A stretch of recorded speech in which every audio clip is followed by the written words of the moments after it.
Ce bulletin d'information vous est présenté par les Caisses Desjardins de la région de Portneuf qui sont fiers de mettre en valeur les initiatives des gens d'ici.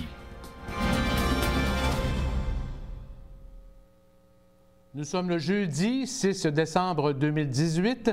Ici Michel Beausoleil. Voici votre téléjournal communautaire.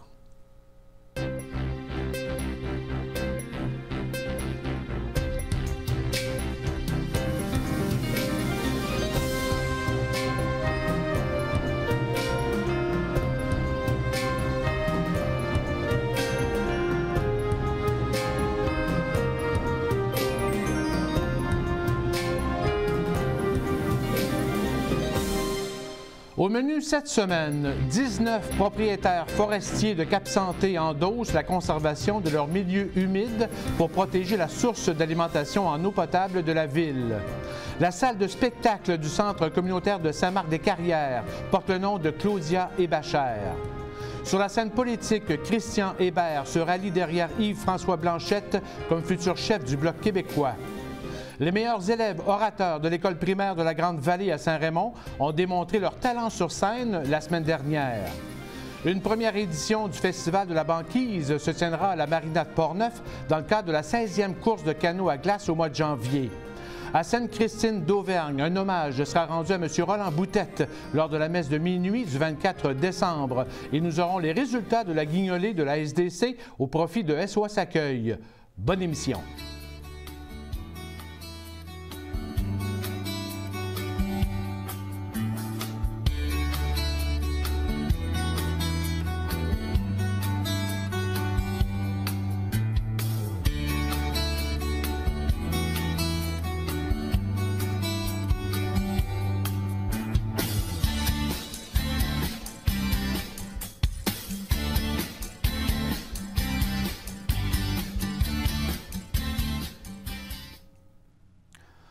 Les dirigeants de la Corporation du bassin de la Jacques-Cartier, la CBJC et la municipalité de Cap-Santé ont annoncé cette semaine la réalisation d'un projet de conservation volontaire des milieux humides sur des terres privées à Cap-Santé.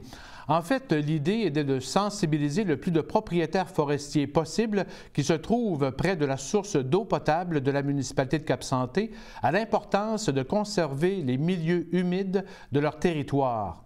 Naturellement, les milieux humides sont équipés pour purifier et filtrer les eaux de surface ou brutes et garantissent ainsi la recharge d'eau de qualité à la source d'alimentation des citoyens de la municipalité.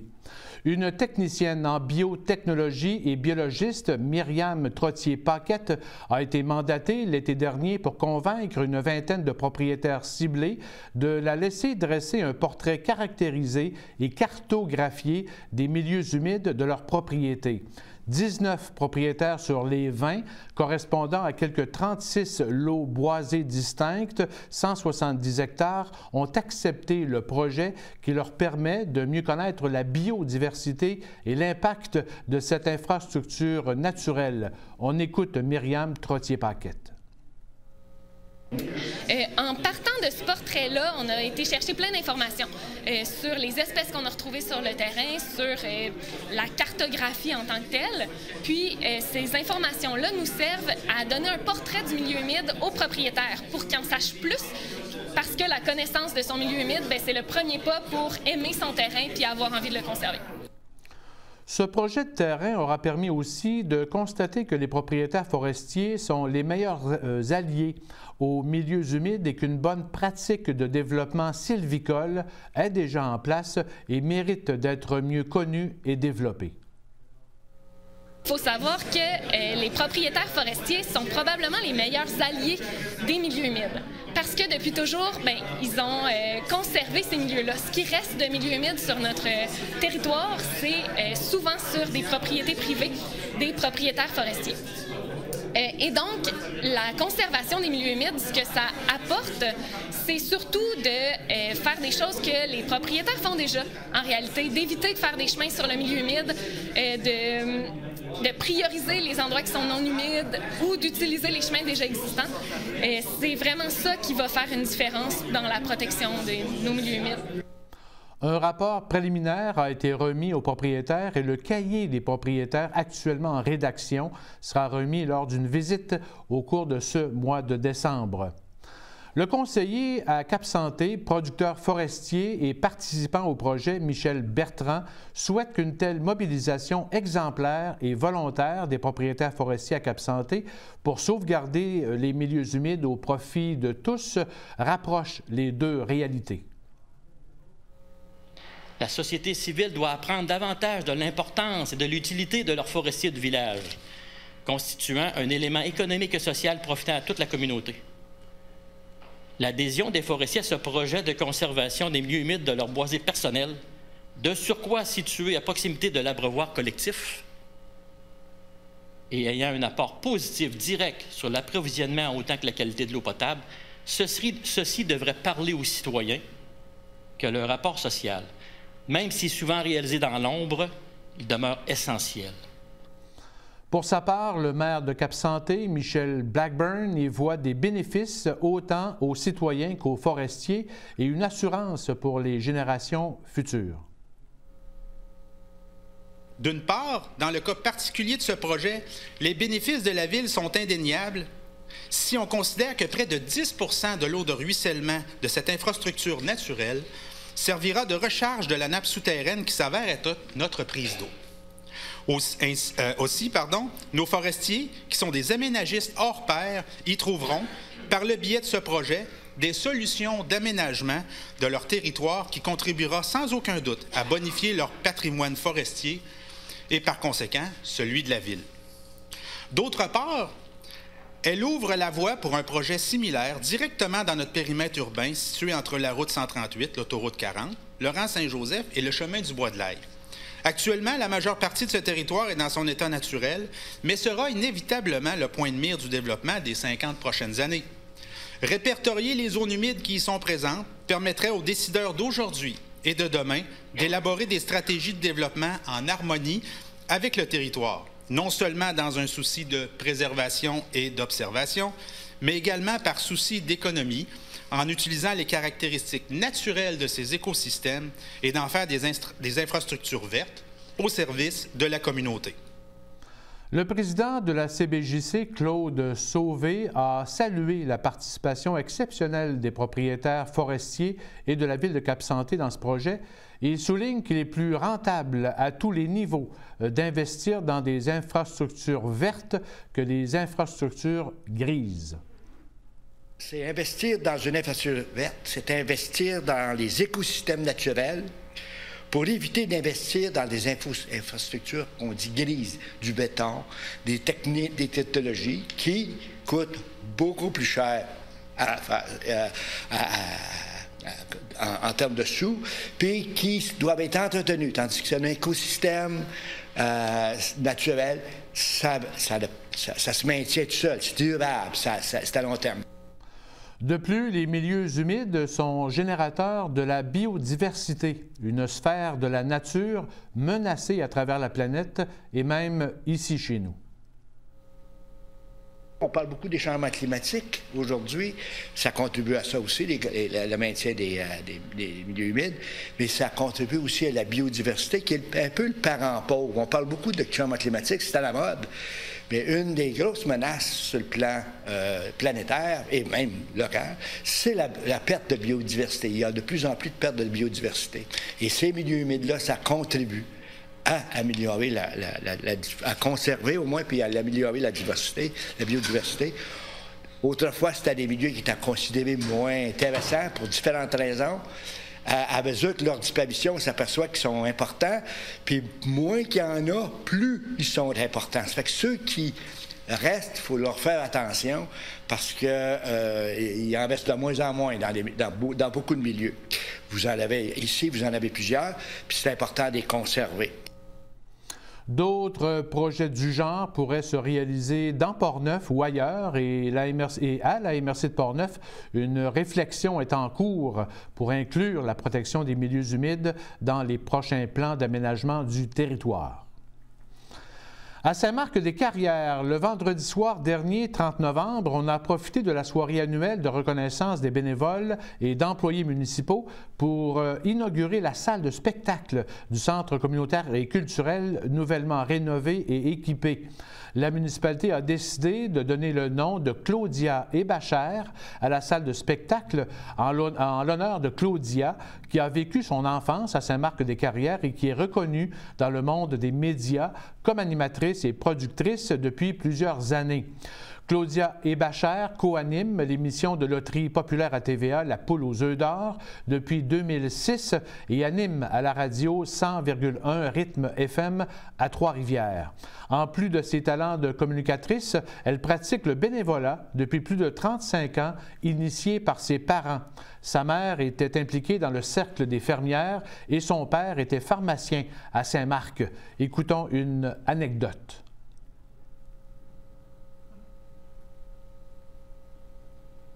Papa était le pharmacien du village. Maman avait 4 enfants. Elle faisait partie du club des fermières. Mes 2 parents faisaient du bénévolat dans leur grande ville de Saint-Marc-des-Carrières. J'ai appris par mes parents à faire du bénévolat. J'étais haute de même.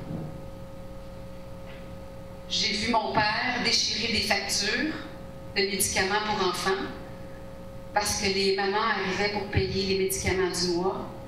Puis une semaine avant Noël, les mamans arrivaient pour payer ce qu'ils devaient à la pharmacie. Et mon papa, je l'ai vu déchirer des factures, laisser tomber dans la poubelle en souhaitant de joyeuses fêtes à la mère de famille. Puis il y en avait 4, 5, 6 qui la suivaient. J'ai vu mon père faire ça. Et aujourd'hui, je sais pourquoi il l'a fait. Puis quand j'ai compris ça, je me suis dit, moi aussi, je vais donner. Parmi ses implications sociales, soulignons qu'au début de la vingtaine, Claudia et une amie ont ouvert la Maison des jeunes de Saint-Marc-des-Carrières. Il y a 9 ans, les dirigeants de la fondation du Dr Julien de Montréal lui ont demandé de développer et démarrer la première clinique de pédiatrie sociale à Trois-Rivières et elle a organisé une guignolée avec plus de 500 bénévoles pour amasser des fonds. De plus, elle a créé et fondé un nouveau phénomène de web social au Québec en 2016, le Club des Super Moms, un concept de lien d'échange entre les mères du Québec et qui a reçu l'appui de la Fondation Maman Dion, mère de Céline Dion. Claudia Hébachère était très émue de recevoir cet honneur à Saint-Marc-des-Carrières vendredi. C'est tellement un beau privilège que vous m'offrez ce soir et je vais l'accepter, je vais le recevoir avec amour parce que je veux que ce lieu soit un lieu de cœur pour les bénévoles, pour les gens qui vont venir voir des spectacles, pour ceux qui veulent croire que la vie a ses bons côtés. Je veux croire que chacun d'entre vous, vous allez pouvoir en profiter. Ce soir, vous savez d'où je viens. Vous connaissez peut-être pas les dernières années, parce que vous avez vu la télé, entendu la radio, etc. Mais ce soir, je voulais vous parler avec mon cœur. C'est pas parce qu'il y a un nom particulier à cette salle que ça va se dénaturer. Si vous avez tout le temps appelé ça le centre communautaire, appelez ça le centre communautaire. Mais moi, quand on m'a dit cette salle-là, on veut qu'elle s'appelle Claudia Hébachère parce que tu viens d'ici, tu es une petite Hébachère de la place. Je me suis sentie, tu sais, le syndrome de l'imposteur, là, je l'ai eu une couple de jours. Mais je vous l'ai dit, quand j'ai dit à mes gars, puis mes gars, ils me l'ont dit, maman, c'est bien hot. Je dis, c'est hot, hein? J'aimerais que vous accueilliez mes 2 garçons qui m'ont permis de devenir ce que je suis aujourd'hui. Alex et Vincent.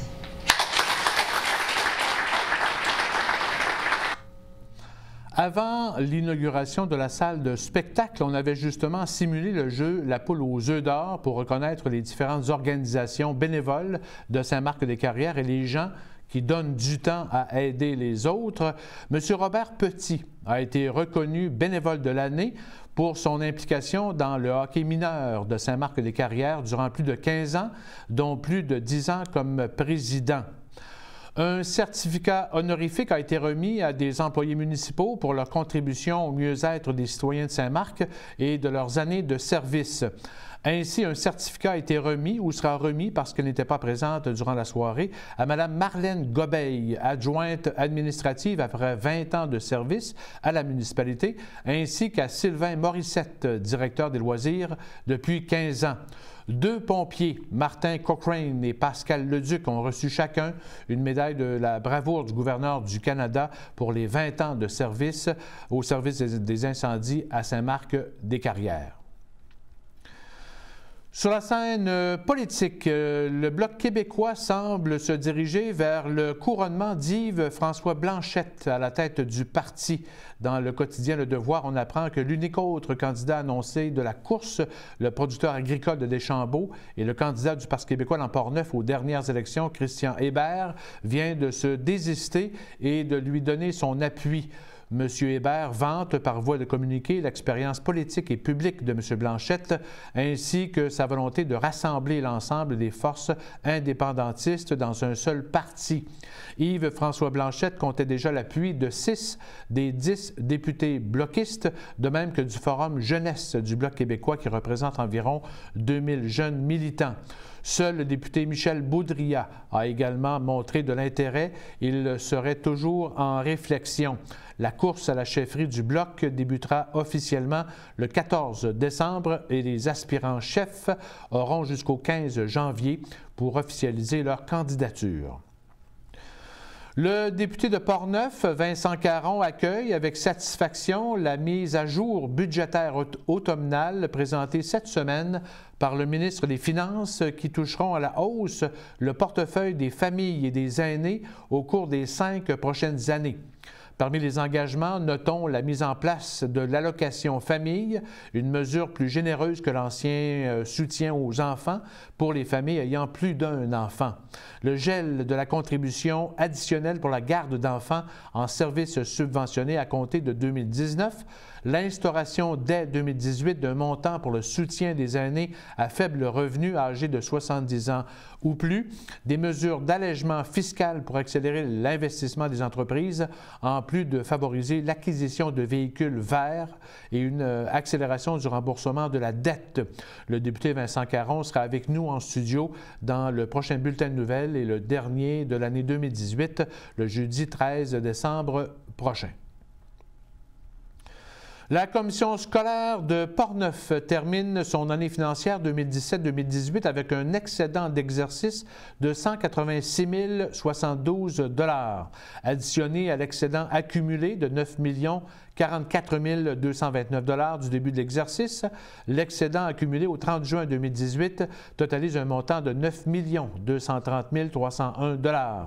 Les revenus de la commission scolaire de Port-Neuf s'élèvent à 79 181 000, 55 651 000 proviennent des subventions de fonctionnement du ministère et 14 746 000 de la taxe scolaire.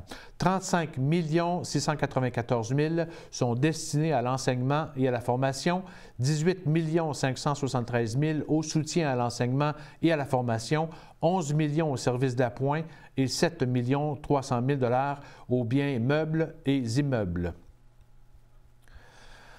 Les meilleurs élèves orateurs de l'école primaire de la Grande-Vallée à Saint-Raymond ont démontré leur talent sur scène la semaine dernière devant les membres du Club optimiste de Saint-Raymond, des enseignants, dirigeants, parents et amis, dans le cadre de l'activité annuelle Visite d'entreprise parrainée par le Club optimiste. 46 élèves ont visité une douzaine d'entreprises de Saint-Raymond le mercredi 7 novembre dernier. Une activité du genre se tient aussi au printemps. Après leur visite, les élèves ont tout d'abord exprimé oralement leur compte-rendu en classe, en français et en anglais, et un vote des enseignantes et des élèves aura déterminé les 6 meilleurs pour la grande présentation devant public. 5 des 6 élèves choisis étaient présents le lundi soir, 26 novembre dernier, dernier dans le gymnase du bâtiment Saint-Joseph. Écoutons un extrait de la performance en français et en anglais d'Éliane Paquette qui a visité l'entreprise d'Élisabeth Génois, arpenteur géomètre. Donc, l'entreprise que j'ai visitée, c'est Élisabeth Génois, arpenteur géomètre au 843 Côte-Joyeuse, Saint-Raymond. J'ai rencontré Ève Génois, elle est secrétaire, et Élisabeth Génois, qui est propriétaire et arpenteur géomètre. Elle effectue ce travail depuis 1994 et travaille dans l'entreprise aussi depuis 1994. Elle travaille 9 heures par jour et jamais les fins de semaine. Elle utilise l'informatique et elle a choisi ce travail parce que son père était arpenteur géomètre et qu'elle a décidé de prendre la relève.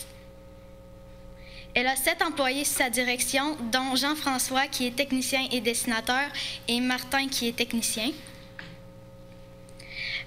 Pour faire ce travail, il faut aller à l'université.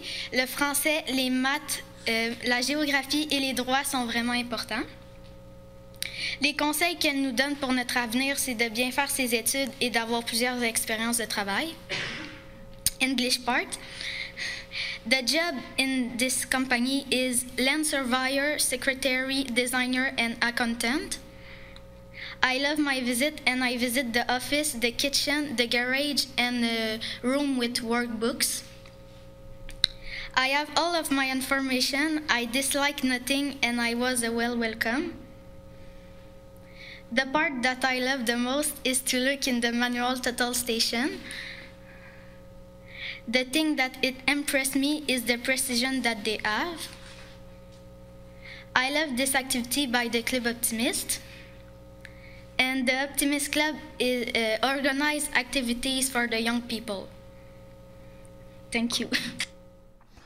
Cette activité permet aux enfants, oui, de découvrir les entreprises de Saint-Raymond, mais dans une approche orientante. Écoutons la directrice de l'école, Mélanie Caillé. La partie importante, c'est aussi nos jeunes élèves qui découvrent le milieu des affaires de Saint-Raymond, qui découvrent aussi des métiers, parce que de faire cet exposé-là, de faire cette visite-là, il ne faut pas oublier que les élèves ont des contenus d'approche orientante. Donc, approche orientante veut dire on apprend à se découvrir, on apprend nos valeurs, on apprend à connaître nos forces, hein, et aussi nos défis. On apprend à apprendre tout ce qui touche le niveau là, de l'employabilité. Le lieutenant-gouverneur du Club Optimiste du district où fait partie Saint-Raymond, M. Bertrand Marcil, était présent dans la salle et a salué cette initiative qui exprime bien la devise du club qui est d'inspirer le meilleur chez les jeunes. Le président du Club Optimiste de Saint-Raymond, Jean-René Paquette, a rappelé les activités de financement qui permettent aux membres de soutenir la jeunesse raymondoise. On l'écoute. La plus grosse activité, c'est le petit tour qu'on fait en mai. C'est des jeunes, justement, la plupart de l'école ici, qui ramassent des sous. Ils font du vélo, ils font 30 tours de rue ici, ils ramassent des sous. Puis ensuite, avec cet argent-là, elle est redistribuée dans l'année, dans toutes sortes d'activités. On a commencé cette année avec Gardien averti, qui se trouve être les cours là, pour apprendre à garder en 6e année. Ensuite, il y a Héros en 30, qui est des cours de survie qu'on organise. Ensuite, on va faire, on travaille aussi avec l'école secondaire un petit peu au niveau du Balbuzard. On fournit des sous pour aider à acheter des équipements, des fois, des choses comme ça. On va faire le brunch qui est justement en fin de semaine, donc vous êtes invités. Dimanche, je crois, oui. Dimanche. Ensuite, on fait le Petit Star, qui est une compétition de ski alpin amicale. Vous êtes aussi invités, c'est en février. Le Club Optimiste de Saint-Raymond compte 16 membres. Les actualités culturelles après la pause.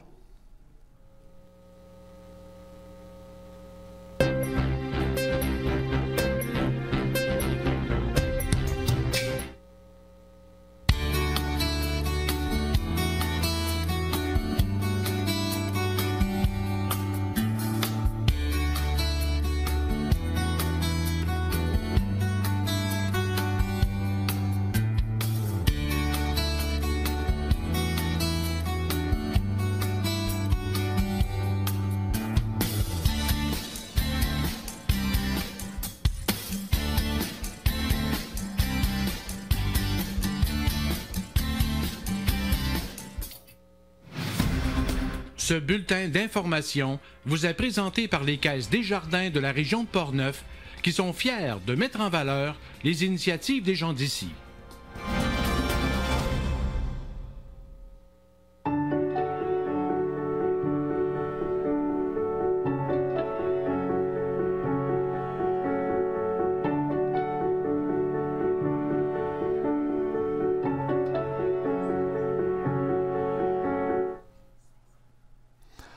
Ce jeudi matin, à la marina du quai de Portneuf, on a dévoilé la programmation du premier festival de la banquise qui se tiendra du vendredi 18 au dimanche 20 janvier 2019 dans le cadre de la 16e course de la banquise Portneuf et où plus d'une cinquantaine d'équipes de canotiers traverseront le fleuve le samedi matin. La programmation du Festival de la banquise a été conçue autour du savoir-faire du canot à glace, un patrimoine unique au Québec. Des activités se tiendront au quai de Portneuf, dans le chapiteau chauffé, au carrefour municipal de Portneuf et à la bibliothèque La Découverte. Le vendredi 18 janvier se tiendra le lancement d'une exposition de photos coulées dans des blocs de glace sous le chapiteau chauffé au quai, de même qu'un conte sur la chasse-galerie pour les enfants de 3 à 12 ans par le conteur Pierre Leclerc à la bibliothèque. Le samedi, entre 9h et 15h, sur le quai, 3 sculpteurs sur glace réaliseront une œuvre en direct. L'artiste multidisciplinaire de Saint-Léonard, Mathieu Fecteau, réalisera une murale sur glace et une fresque hivernale collaborative sera créée sous le thème de la banquise. Le départ simultané des quelques 250 canotiers divisés en 4 classes est prévu à 10h le samedi. Il s'agira encore cette année de la première des 7 courses du circuit québécois de canot à glace. D'ailleurs, dans la programmation du festival, on retrouve le samedi une démonstration de chalouperie traditionnelle et la petite course de la banquise, suite à un atelier de fabrication de canots à glace d'hier à aujourd'hui auprès des élèves de l'école primaire de la Riveraine à Portneuf. Un spectacle des chauffeurs à pied réchauffera les festivaliers au carrefour municipal le samedi soir. Le dimanche 20 janvier, des projections de documentaires et de films d'animation sur le thème des canots à glace sont prévues à la bibliothèque et au carrefour municipal et une table ronde sur le canot à glace réunira 4 passionnés aussi au carrefour municipal. Unique au Québec, une initiation au canot à glace est prévue le dimanche à la marina de Portneuf en association avec des équipes qui ont participé la veille à la course. La chargée de projet, Jeanne Couture, avait soumis l'idée à la cinquantaine d'équipes. Une dizaine ont répondu positivement à l'offre et 3 équipes ont été retenues pour offrir l'initiation à une douzaine de personnes. Jeanne Couture nous donne les détails. Pour l'instant, j'ouvre 12 places pour l'initiation au canot à glace. Ça coûte 100 $ par personne. C'est en partie là, subventionné par aussi les fonds, puisque c'est plus cher que ça en réalité. Mais ça comprend les crampons, le wetsuit, 3 heures d'initiation.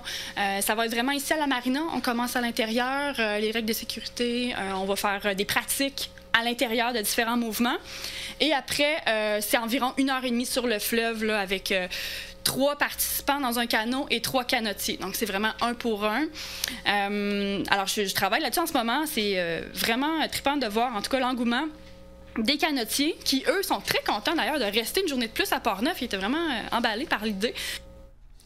La programmation est disponible sur le site web de la MRC de Portneuf et sur Facebook. Soulignons que les organisateurs souhaitent reconduire le Festival de la banquise l'an prochain.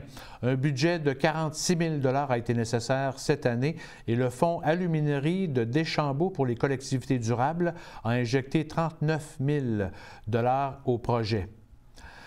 D'autre part, dans son allocution, le maire de la ville de Portneuf, Mario Alain, a piqué notre curiosité en annonçant que le dossier du quai de Portneuf chemine toujours et que certains travaux ont même débuté. On l'écoute.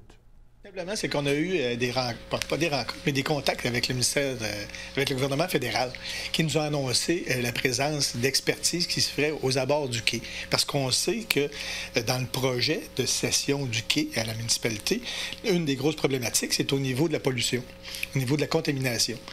Puis il y a deux volets au niveau de la contamination. Il y a deux perceptions, on s'entend là-dessus. Là, c'est que tu as des puristes, puis tu as des choses correctes. Je m'explique. C'est que quand on parle de décontamination, c'est nos banquiers, les premiers, qui exigent que soient décontaminés les sites à cause des événements passés. Mais ici, ce qui a été fait, c'est justement des expertises pour doser le degré de contamination. Parce que à peu près tout se disait. Puis, si je peux me permettre, une des choses qui est récente, c'est la fameuse grosse toilette de Montréal, là, avec les courants marins et ces choses-là. Bien, on a probablement ramassé un petit peu, là, mais jusqu'où ça a de l'incidence au niveau de l'environnement pour geler le projet de remise à niveau du quai. Fait que c'est à ce niveau-là qu'on a des attentes, des retours à avoir, et avec un soutien extraordinaire de Joël Godin. Fait qu'on est à amalgamer tout ça avec Mathieu pour créer une rencontre, une vraie rencontre, puis qu'on puisse faire progresser le dossier. Parce que c'est facile de parler d'un dossier du quai, mais de rester assis dessus, c'est encore plus facile. Fait que concrètement, là, ce petit bout-là qui a eu lieu en octobre dernier, pour moi et pour nous autres, c'est des signes très, très positifs de l'évolution du projet du quai de Portneuf. Puis comme ces dames l'ont si bien dit, c'est une infrastructure unique pour le comté, pour la région. Fait que mon rêve, parce que je reste ici pas loin, c'est que le jeudi soir, au mois de septembre, de voir arrêter un bateau de croisière qui vient nous visiter quelques heures avant de s'en aller à Montréal.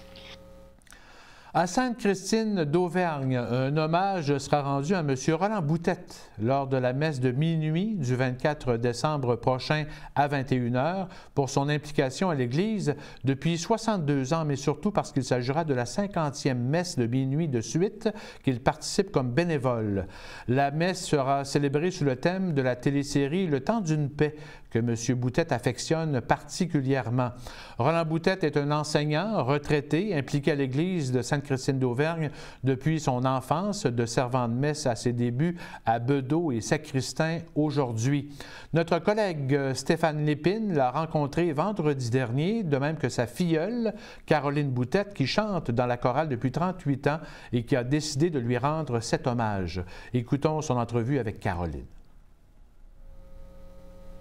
Dans un lieu très spécial aujourd'hui pour notre émission. On va vous parler justement d'un événement important qui se passe à Sainte-Christine d'Auvergne, mais tout d'abord, on veut parler d'une personne, peut-être des fois dans l'ombre, mais qui a été très importante ici pour l'Église de Sainte-Christine d'Auvergne. Monsieur Boutette, bonjour. Bonjour Stéphane. Ça va bien? Ça va très bien, toi-même? Hey, vous les faites pas, vos 50 ans? Tu peux en ajouter un peu. Oui. J'aimerais, premièrement, comme première question, qu'est-ce qui vous a si connecté que ça à l'Église? C'est quoi votre premier contact? Qu'est-ce qui vous accroche? Bon, je suis entré ici au service de l'Église comme enfant de chœur à 5 ans et demi, un soir de Noël. La normale, c'était, il fallait avoir 6 ans, mais ils ont accepté de me prendre à 5 ans et demi. Et puis, c'était dans le temps où la messe de minuit était à minuit.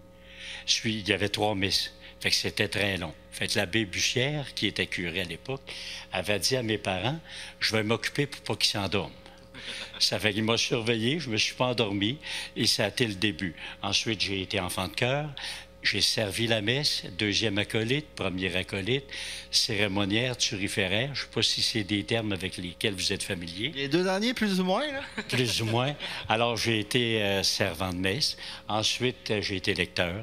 Ensuite, j'ai été membre de la chorale pour ensuite prendre la direction de la chorale. Fait que je suis impliqué depuis... ça fait 62 ans cette année. C'est vraiment... on ne voit pas les années passées, dans le fond. Je pense que quand c'est une implication, justement, qui nous passionne, on a moins de misère, on pourrait dire. On a moins de misère, ça va de soi. Puis comme je le dis souvent, la vie était bonne pour moi. J'ai pas eu à faire de chômage, j'ai eu une santé relativement bonne. Et comme je dis toujours, quand la vie est bonne, on allonge la table, on lève pas la clôture. Alors quand on reçoit, il faut penser de redonner aux autres. Si on se reporte à vos débuts comme enfant de chœur, est-ce qu'il y a eu des changements dans l'Église comme tel? Oui, quelques changements. Nous avions les bancs des enfants de chœur de chaque côté du maître-autel, avec les portes qui communiquaient avec la sacristie. Alors ça, c'est des changements qui ont été faits par la suite. L'autel était... La messe se disait dos au peuple. Alors, on n'avait pas l'autel central face au peuple. Alors ça, c'est des changements qui sont venus après différentes petites choses dans l'Église, dont l'installation de Sainte-Christine, ici à droite. Là. Est-ce que vous aviez aussi... Écoutons maintenant l'entrevue de Stéphane avec Caroline Boutette, la filleule justement de Roland.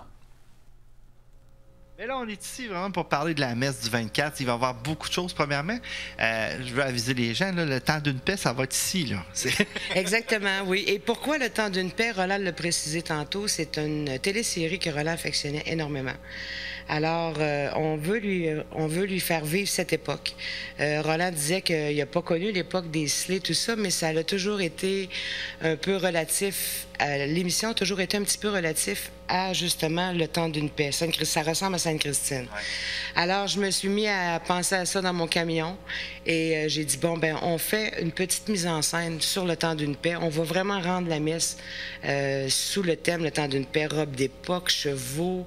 Écoute, on a une mise en scène, on a des personnages, on a des... Vous avez cherché les comédiens un petit peu partout aussi, j'ai vu les noms, tout ça. Là. Exactement, oui. Il y a des gens, aussitôt que je leur ai demandé, parce qu'on essaie d'attribuer le personnage à quelqu'un qu'on sait qu'il va être capable de le faire. Ouais. Julie Thibodeau, qui joue le rôle de Rosanna. Julie, elle, est native de Sainte-Christine.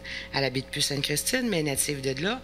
Et par la suite, j'ai Denis Piché, qui joue le rôle de Joseph Arthur. J'ai Kathleen Biesotto, qui joue le rôle de Mémère Bouchard. Et Gilles Julien, qui joue le rôle de Isidore, le fameux Boutillage. Et puis, on a un petit gars de Sainte-Christine aussi, Jérôme Alain, qui va jouer le rôle de Ticoun. Alors, la mise en scène a été créée. C'est sûr qu'on joue pas tout qu'est-ce qu'on voit à la télévision, parce qu'on n'a pas de temps, mais on va faire en sorte que Mémère Bouchard prépare sa petite tisane miracle pour que Joseph Arthur soit capable de chanter son menu chrétien. Puis par la suite, vous avez quelques surprises aussi dans la messe. La messe va être grandiose. Est-ce qu'elle va être comme à l'époque? La messe, on a ajouté du latin, bien, surtout des chants en latin. Le curé va parler un petit peu en latin vers la fin. Dû aux règles de la religion, on ne pouvait pas changer la messe. Alors, mais après la communion, on a un hommage qui est acté par nos personnages. Okay. Donc, l'hommage ne sera pas lu, ça va vraiment être un hommage qui va être acté avec nos personnages, Joseph Arthur, Rosanna et Mémère Bouchard. Et par la suite, on a des chants spéciaux pour Roland.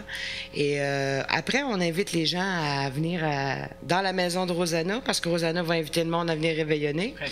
On s'en va ici dans la petite salle à Sainte-Christine, la salle communautaire. Par contre, il rentre juste 140 personnes. On a des cartes à vendre. Ça coûte 10 $ pour la carte. Et puis, vous avez un gros buffet. On a un Père Noël, on a de la musique, Robert Boutette, François Dumas, qui vont jouer vraiment à la Philippe Bruno et Yvon Cuirier à l'époque du temps d'une paix, exactement.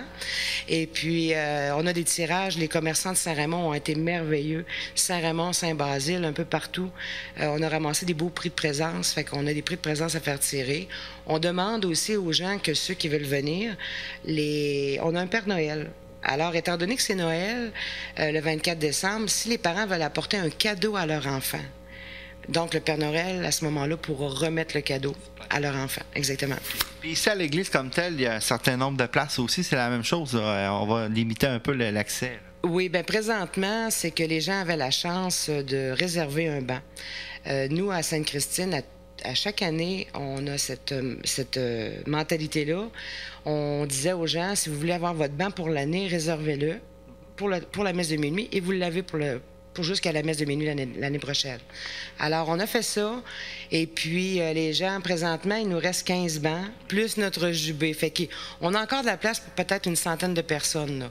Mais on a arrêté de vendre les bancs pour laisser la chance, justement, aux gens du comté. Si vous avez des familles, vous avez de la famille qui vient chez vous, puis vous voulez vivre une messe de minuit, une messe d'époque très, comment je pourrais dire, qui sort de l'ordinaire, alors on vous invite à venir. Vous pouvez vous déplacer, il va y avoir de la place. Okay. Puis c'est important de le mentionner, vous allez décorer, il va y avoir du système de son, tout ça, c'est le gros kit, là. Ah oui, écoute, ben, tout d'abord, ça commence, il y a un convoi de chevaux qui va commencer à 8h moins quart qui part de chez Roland. Roland va arriver vraiment en carriole, en sleigh qu'on appelait en buggy dans le temps, là, avec les grelots. Puis, alors, on a un convoi qui va venir, qui est escorté, bien sûr, par la Sûreté du Québec.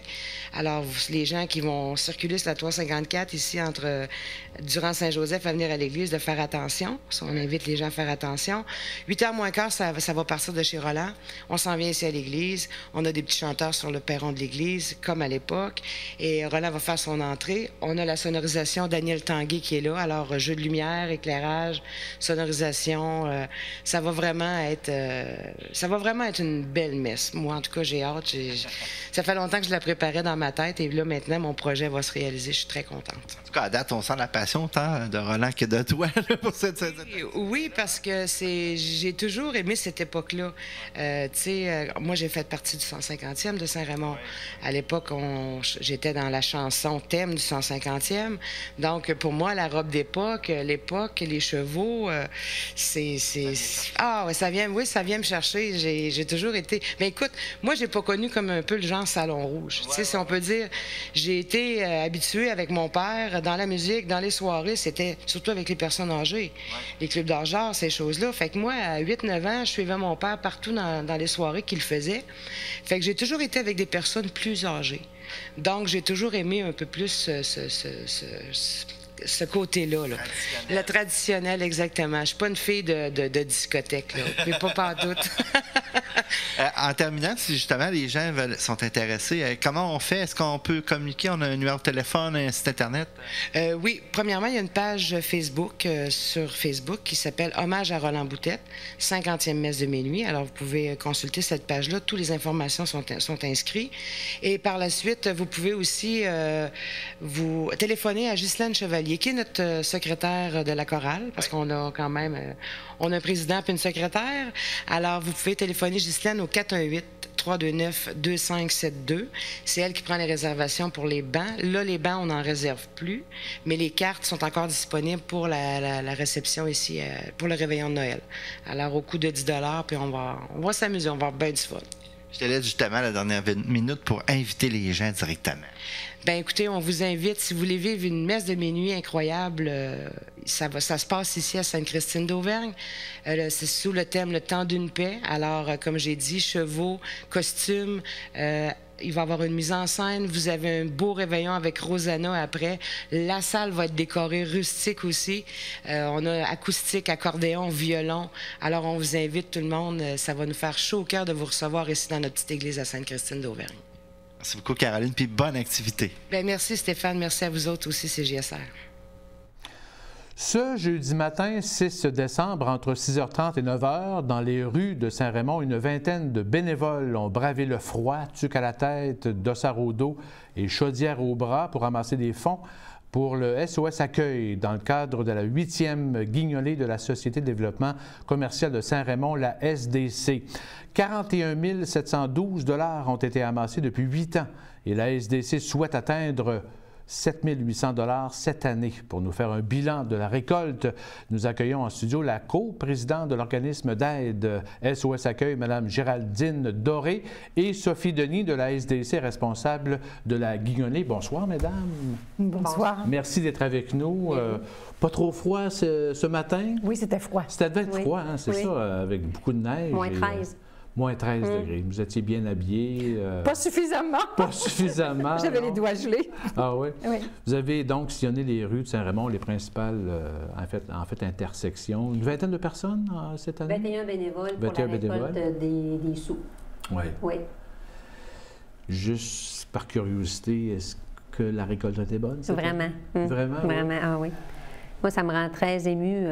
On a récolté 7 742 $. Donc, c'est notre plus grosse année. OK. Ça, c'est vraiment ce matin. Puis, il y a quand même là, des chaudières jaunes qui sont dans différents commerces du centre-ville. Là.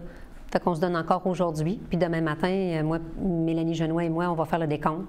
Puis, l'année passée, on avait quand même été chercher 243 $ de plus. OK. Alors, notre objectif de 7 800 $, il va être atteint, ça, c'est sûr. Ouais. Puis, moi, je m'attends à ce qu'il soit dépassé, proche 8 000 $.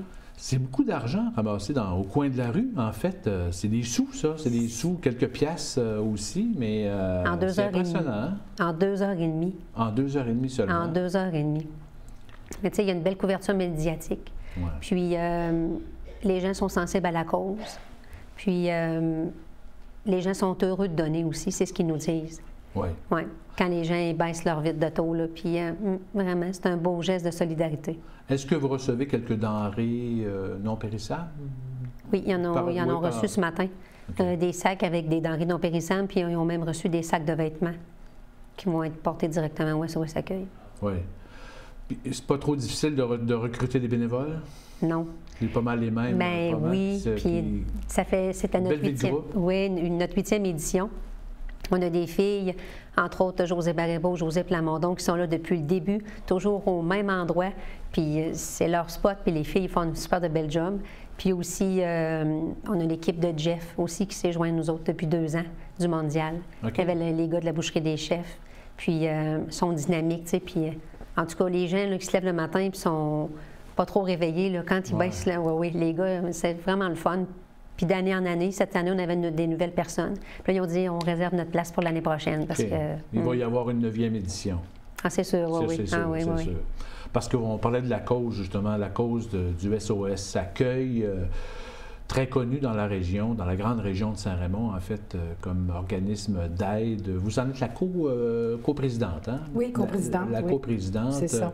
Qu'est-ce que vous faites essentiellement avec l'argent qu'on amasse, justement, dans cette guignolée? C'est tout d'abord de la nourriture, premièrement, spécialement pour les familles qui ont des enfants.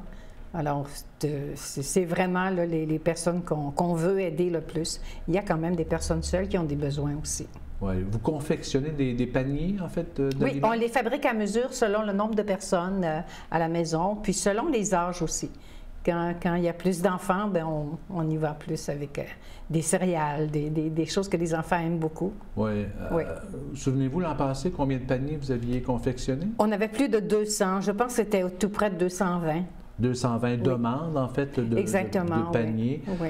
Et les demandes viennent de familles, de personnes seules du grand territoire de Saint-Raymond? C'est pas seulement Saint-Raymond. Hein. Quand on parle de territoire, c'est Saint-Léonard, Sainte-Christine, Rivière-à-Pierre. Et puis Saint-Raymond, bien sûr, Lac-Sergent. Oui.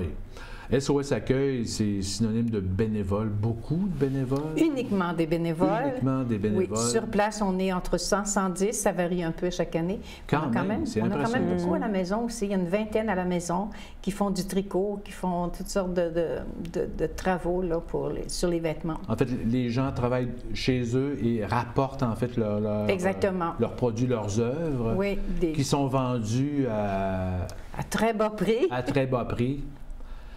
Qu'est-ce que vous vendez justement en gros là? Bon, d'abord, c'est les objets qu'on reçoit. Tout ce qu'un être humain a besoin dans une maison. Alors, on a des meubles, on a des draps de lit, des couvertures, des appareils électriques, des vêtements pour hommes, femmes et enfants, à peu près toutes les sortes de vêtements qu'on peut avoir. Et puis, ce que les bénévoles font à la maison, alors des tricots, des pantoufles, des bas, des mitaines, des tuques, des foulards, des lavettes pour la vaisselle, oui, des rideaux, bien sûr. Oui. Alors les gens qui ont des biens, en fait, qui veulent se débarrasser des biens qui sont encore bons, on peut les porter, en fait, oui, on en reçoit beaucoup. Vous en reçoit beaucoup? Oui, on en reçoit beaucoup, oui. Puis on voudrait bien que rien ne soit jeté. On récupère 99% de ce qu'on reçoit. OK. Est-ce qu'il y a des biens que vous souhaiteriez avoir davantage? On est prêt à la période pré-fête? Si on avait l'espace, ce serait des meubles. OK, oui. Oui, on est obligé de refuser des meubles parce qu'on n'a pas l'espace. Quand on parle de meubles, vous parlez de quoi? Des ensembles de chambres à coucher, okay. Des frigidaires, des poêles, des appareils qui fonctionnent bien, laveuses, sécheuses. Ça nous est demandé beaucoup. Oui. En cette période pré-Noël, pré-fête, est-ce que c'est plus achalandé? Les besoins sont là? C'est à l'année, hein? Oui, c'est peut-être plus fort à cette période-ci. Je veux dire, c'est plus concentré, là. Alors, seulement mardi cette semaine, on a reçu plus de 40 familles qui sont venues demander de l'épicerie dans une journée. Quand même. Énorme.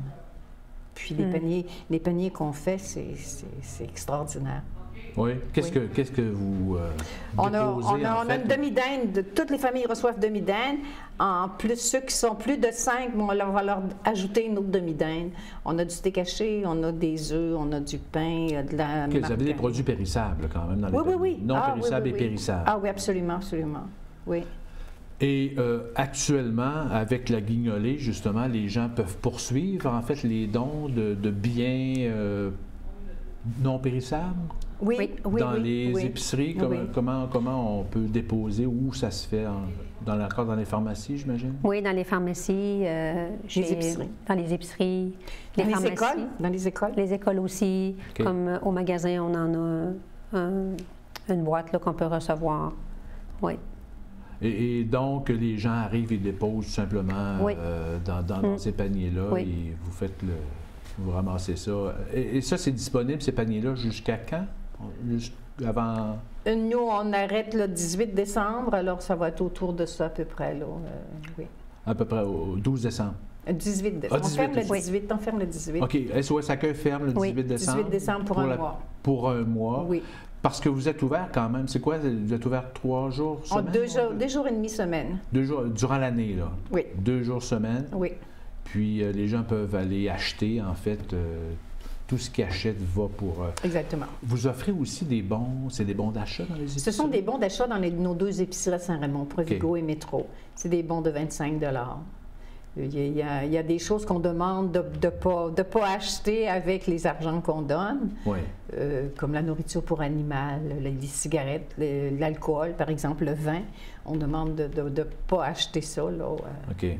Qui peut recevoir des dons de votre organisation? Quand on parle de dons, c'est en bons ou... Oui, en bons, en nourriture ou... Bon, alors d'abord, on demande vraiment des preuves des gens qui habitent ici. On s'est déjà fait jouer de ce côté-là, des gens de l'extérieur qui essaient d'avoir des choses. Alors, toute personne qui vient dans le bureau, on fait un dossier. Alors, on demande des preuves comme de quoi qu'ils habitent ici. On demande le baptistère des enfants pour voir combien il y a d'enfants dans la maison. La preuve aussi des revenus, la preuve des plus grosses dépenses. On ne peut pas prouver, par exemple, combien on achète en épicerie. L'épicerie, ça peut être 2-3 jours par semaine qu'on va acheter des choses. Alors, c'est plus difficile. Mais quand on connaît les grosses dépenses, combien on paie de logement, d'électricité, les grosses dépenses... Est-ce que la clientèle change depuis les dernières années? Oui, ça varie. Alors, il y a des années que les gens arrêtent de venir. Là, ils viennent nous dire on n'aura plus besoin, soit parce qu'on a un emploi qui est meilleur ou un nouvel emploi, ou bien qu'il y a voyons, la pension de sécurité, par exemple, pour les personnes plus âgées. Oui. Il y a les allocations aussi qui ont augmenté il y a 2 ans, je pense. Alors, plusieurs jeunes familles ont arrêté de venir à cause des augmentations d'allocations. OK, ça c'est vrai, vous pouvez remarquer ça. Oui, on se fait dire des gros merci un peu partout où on passe, même sur la rue. Ah, c'est bien. Oui. Sophie, peut-être un petit mot sur la SDC, Société de développement commercial, ça va bien? Objectif? Oui. Objectif pour les prochains mois, que vous travaillez sur quoi l'organisation actuellement? La SDC comme telle, c'est sûr que nous, on travaille toujours à améliorer notre centre-ville. Là, on vient de décorer pour le temps des fêtes. On a eu une belle collaboration de la ville de Saint-Raymond cette année, vraiment. Oui. Puis, nous, on va avoir la boulangerie au centre-ville qui va arriver en février. Ah, oui. Alors, on va avoir un local de plus qui va être occupé. Okay. Puis, il y a toujours des projets là, sur la table là, avec... les terrains, là, anciennement des Télécom. Il y a des projets là. Puis là, c'est sûr que ça va paraître aussi là, au coin de la rue avec la nouvelle pharmacie qui s'en vient. La nouvelle pharmacie, dans le fond, c'est plutôt là, Uniprix qui déménage, mais tu sais, au moins, ça amène du dynamisme. Puis, non, il y a une campagne aussi d'achat local là, qui est faite. Puis, avec la Chambre de commerce. Oui. Et je pense que non, c'est dynamique, puis ça va faire du bien. Là, hein. On sait bien que depuis les feux, là, oui, on n'en veut plus de feu dans les centres-villes. Oui, ça a été difficile. Fait que là, on sent qu'il y a quand même là, des projets sur la table. Fait que c'est positif. Puis les commerçants sont prêts à recevoir les gens là, pour la période des fêtes. Puis le fait là, de s'occuper de la guignolée, c'est notre façon de dire merci aux gens, mais de donner, là, parce que les commerçants, c'est sûr, hein, on est quand même... des gens privilégiés, je pense, par la vie. Puis c'est notre façon de redonner à la société. Je veux mentionner aussi l'implication de Mélanie Genois, qui organise toujours ça chaque année avec moi. Okay. J'aimerais remercier aussi la Ville de Saint-Raymond qui collabore beaucoup avec nous autres. Puis Hugues Genois au Prime Vert qui nous a accueillis ce matin à 6 h du matin avec du café et des biscuits pour les bénévoles. Puis j'aimerais remercier de la confiance là, du SOS Accueil par rapport à la SDC. Vraiment, je remercie aussi toute la population de sa générosité. Oui. Vraiment. Ça fait toute la différence. C'est sûr. Alors, on se donne un rendez-vous donc à la Guignolée 2019 l'an prochain. Oui. Alors, Sophie Denis, merci beaucoup. Madame Géraldine Doré, merci beaucoup de cet entretien, puis un joyeux temps des fêtes. Merci. Merci beaucoup. Merci. Pareillement. Merci. La MRC de Portneuf invite les organismes à but non lucratif ou les coopératives ayant une mission culturelle à présenter des projets artistiques ou patrimoniaux dans le cadre du Fonds patrimoine et culture.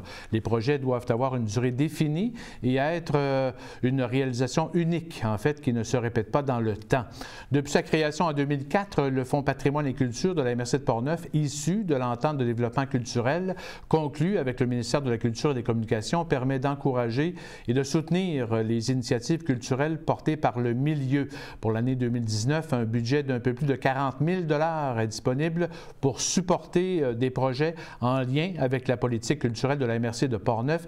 Les organismes admissibles sont invités à consulter la politique de mise en œuvre du Fonds patrimoine et culture qui a fait l'objet d'une révision et qui est disponible en ligne sur le site Internet de la MRC de Portneuf. Une nouveauté cette année, le financement des projets a été majoré et peut maintenant atteindre un montant maximum de 7 500 $ ou jusqu'à concurrence de 50 % des coûts du projet.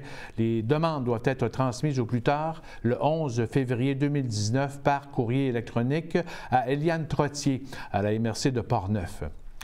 Culture Saint-Raymond présentera le spectacle Bien faire de Jay du Temple au Centre multifonctionnel Roland-Dillon ce samedi 8 décembre prochain à 20 h. L'ouverture des portes aura lieu à 19 h et il s'agit d'un spectacle avec entracte. Une première partie de 20 minutes sera assurée par Charles Pellerin. Les billets sont au coût de 33 $, taxes incluses. Samedi prochain, 15 décembre, les gens sont invités dès 13 h 30 devant l'église, le parvis de l'église pour prendre part au rendez-vous familial de Noël. Une participation gratuite. Ça va se passer au Centre multifonctionnel Roland-Dillon en cas de mauvais temps.